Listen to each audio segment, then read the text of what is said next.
যদি কিবা সৰু অপাৰেশ্যনৰ কাৰণে আপোনাক শ্বৰ্ট এনেস্থেচিয়া দিব লগা হৈছে, শ্বৰ্ট জেনেৰেল এনেস্থেচিয়া, তেতিয়া আপোনাক ডক্টৰে বাৰে বাৰে পেৰি পেৰি কৈ থাকে যে আপুনি কিন্তু একো নাখাব দেই, পানীও নোখোৱাকৈ আহিব।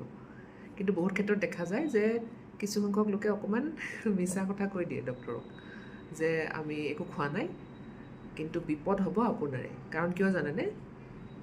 যিটো শ্বৰ্ট জেনেৰেল এনেস্থেচিয়া দিয়া হয় তাতে আপোনাৰ শ্বাসনলীত টিউব ভৰোৱা নাযায়, আৰু কিবা কাৰণত যদি আপোনাৰ সেইখিনি সময়ত বমি হয় তেতিয়া কি হ'ব, ডিৰেক্টলি আপোনাৰ বমিটো গৈ পেলাই শ্বাসনলীৰ ভিতৰতে সোমাই যাব। কাৰণ সেইখিনি সময়ত যিহেতু আপোনালোক হেভিলি ছিডেটেড থাকে, মানে খুব বেছিকৈ গভীৰ নিদ্ৰাত থাকে, আপোনাৰ সেই ৰিফ্লেক্সটো নাহে, যিটো আমাৰ চৰচৰণি খোৱা বুলি কওঁ। যদি আমাৰ শ্বাসনলীত কিবা সোমায় তেনেহ'লে আমি চৰচৰণি নাখাওঁ জানো, কাহ নুঠে জানো, কিন্তু সেই বস্তুটো নাথাকে।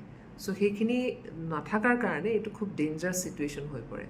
গতিকে নেক্সট টাইম যদি আপোনাক ডক্টৰে সোধে আপুনি কিবা খাই আহিছে নাই বা নাখাবলৈ যদি কয়, তেনেহ'লে ডক্টৰৰ কথা শুনিব দেই।